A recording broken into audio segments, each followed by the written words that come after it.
અમે તો ખૂબ જ ભાગ્યશાળી છે કે અમારો જન્મ મોદી શાસનમાં થયો. તમે સૌ લોકોએ કોંગ્રેસનું શાસન જોયું છે. એ શાસન નહીં પણ દુશાસન કેવું હતું. આ કોંગ્રેસના શાસનમાં તમે દીકરા દીકરીને રાત્રે આટલી રાત્રે બહાર મોકલી શકતા હતા? મારા ગુજરાતના માં અંબાના ભક્તો આખી રાત ગરબે રમશે.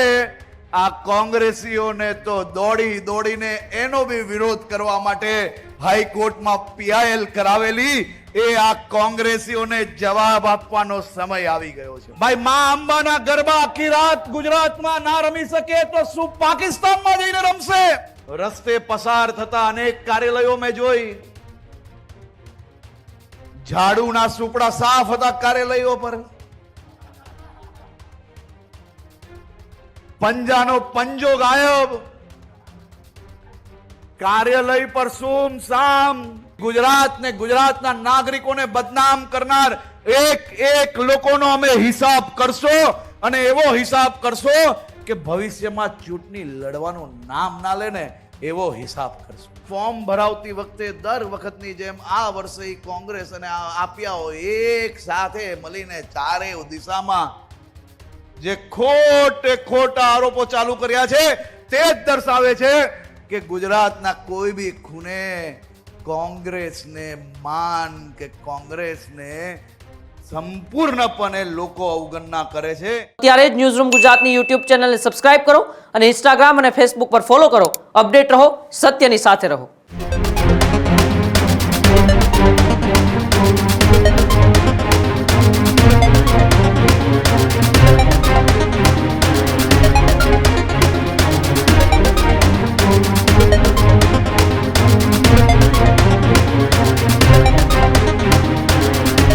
સ્થાનિક સ્વરાજ્યની ચૂંટણીનો જંગ જામી ગયો છે. ફોર્મ પરત ખેંચવાનો બસ હવે આમ તો ગણતરીની કલાકો જ આમ તો બાકી રહી છે.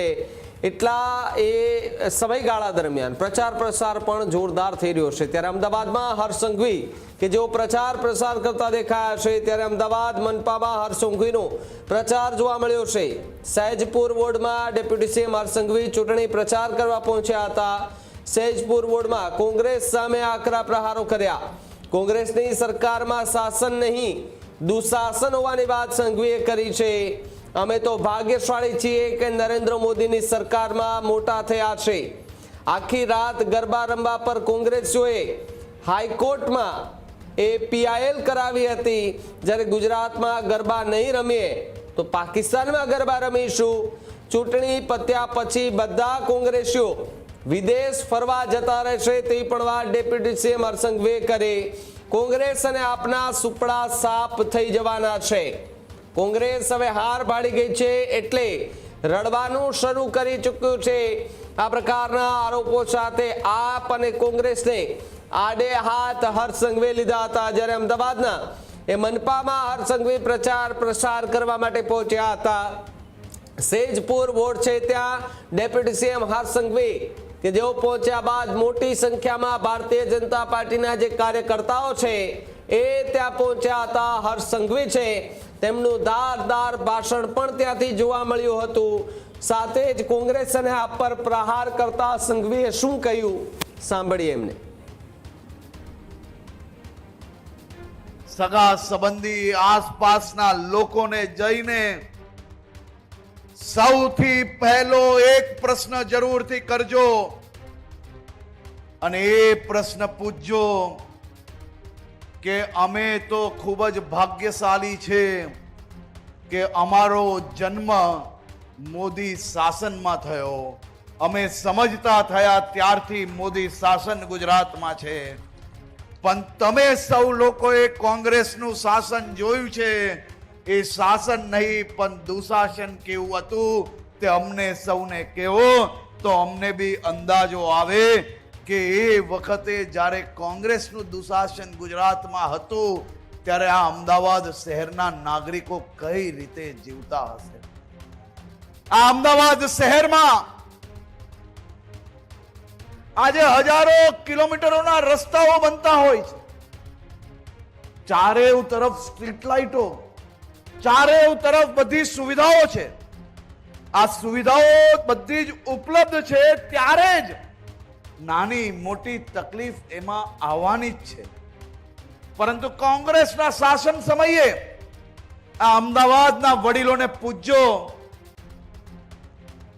કે આ શહેરમાં કેટલા એરિયાની અંદર રસ્તા ખરેખર હતા અને કેટલાય વર્ષો સુધી એક સોસાયટીમાં સ્ટ્રીટ લાઇટ માંગવાની હોય ને તોય કેટલાય ધક્કા ખાતા હતા, કોઈ મળતાય નતા. એવું શાસન આપણા વડીલોએ જોયું છે. આપણે સૌ ભાગ્યશાળી છે કે આપણે મોદી સાહેબના શાસનમાં સમજતા થયા અને ચારેય દિશાઓમાં આપણે વિકાસ જ વિકાસ મળ્યો છે. મારે આપ સૌને પૂછવું છે, મારી બહેનો, આ વર્ષે નવરાત્રી કેટલા વાગ્યા સુધી રમી તમે?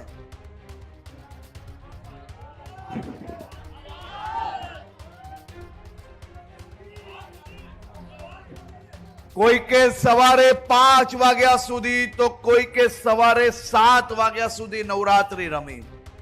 મારા વડીલો અહીંયા બેઠા છે. આ કોંગ્રેસના શાસનમાં તમે દીકરા દીકરીને રાત્રે આટલી રાત્રે બહાર મોકલી શકતા હતા?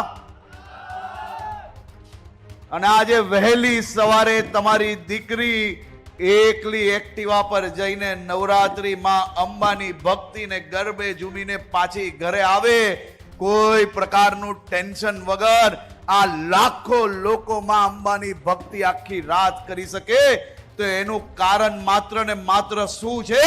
તો એ છે આપણી ભારતીય જનતા પાર્ટીની સરકાર.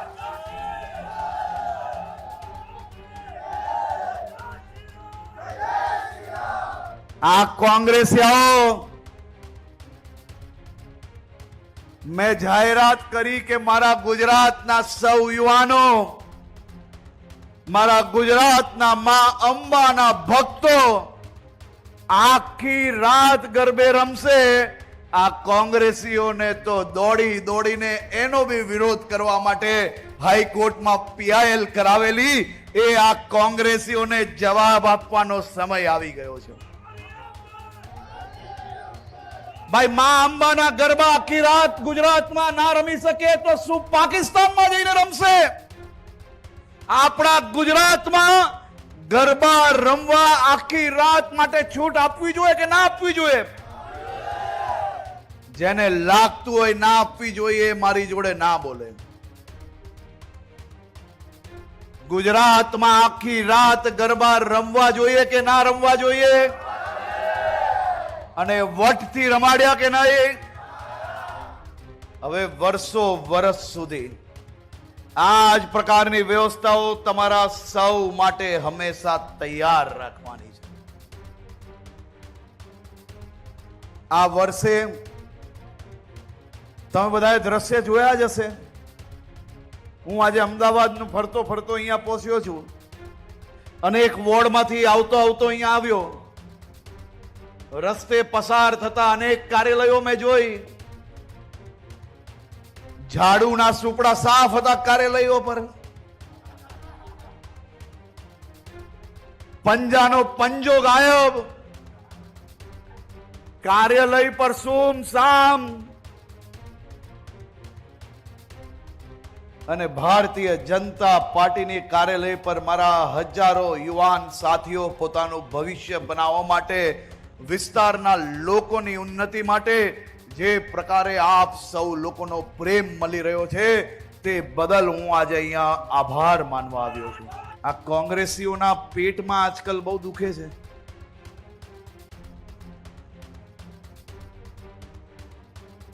ઇલેક્શન પતી જવાથી જ બધા બહાર ફરવા નીકળી જશે પાછા. અને 5 વર્ષ તક મારો આ ભારતીય જનતા પાર્ટીનો કાર્યકર્તા બૂથે બૂથે જઈને લોકોની સેવા કરે, એના કારણે આ મતદાન મળે. એમને હાર જોઈ લીધી છે. હાર પહેલા જ એમને જે પ્રકારના આરોપો ચાલુ કર્યા છે તે જ દર્શાવે છે કે કોંગ્રેસ અને આમ આદમી પાર્ટીના સુપડા સાફ છે. ગુજરાતની જનતાએ નક્કી કરી લીધું છે કે ગુજરાતને, ગુજરાતના નાગરિકોને બદનામ કરનાર એક લોકોનો અમે હિસાબ કરશો, અને એવો હિસાબ કરશો કે ભવિષ્યમાં ચૂંટણી લડવાનું નામ ના લે ને એવો હિસાબ કરશું. અને એ હિસાબ કરવા માટે લોકોએ મક્કમતાથી જ્યારે મન બનાવી લીધું ત્યારે રિઝલ્ટના આગળના દિવસે જેમ દરેક ચૂંટણી પહેલા ઈવીએમ નો વાક હોય તેમજ ફોર્મ ભરાવતી વખતે દર વખતની જેમ આ વર્ષે કોંગ્રેસ અને આપ્યા હોય એક સાથે મળીને ચારેય દિશામાં જે ખોટા આરોપો ચાલુ કર્યા છે તે જ દર્શાવે છે કે ગુજરાતના કોઈ બી ખૂણે કોંગ્રેસને માન કે કોંગ્રેસને સંપૂર્ણપણે લોકો અવગણના કરે છે. તે માટે જ આ પરિસ્થિતિ ને આ પ્રકારના ખોટા આરોપો ચાલુ કરવા પડ્યા છે. એટલા માટે હું અમદાવાદ શહેરના નાગરિકોને આજથી જ અભિનંદન આપું છું. ભાઈ, તમે તો એવો હિસાબ કર્યો કે ગુજરાત અને ગુજરાતના નાગરિકોનું અપમાન કર્યું, તો ચાલો આ વખતે સુપડા સાફ કરીએ. દર વખતે રિઝલ્ટના આગળના દિવસે ઈવીએમ પર રડવાનું ચાલુ કરતા હતા, આજે જે રીતે આજે બપોરથી રડવાનું ચાલુ કર્યું છે તે દર્શાવે છે કે ગુજરાતના કોઈ બી ખૂણે એમને સ્વીકારવા માટે તૈયાર નથી. હું ગુજરાતની જનતાનો આભાર માનું છું. હજુ સુધી તમે અમારી ચેનલને સબસ્ક્રાઇબ નથી કરી તો અત્યારે જ ન્યૂઝરૂમ ગુજરાતને સબસ્ક્રાઇબ કરો, ફેસબુક અને ઇન્સ્ટાગ્રામ પર ફોલો કરો.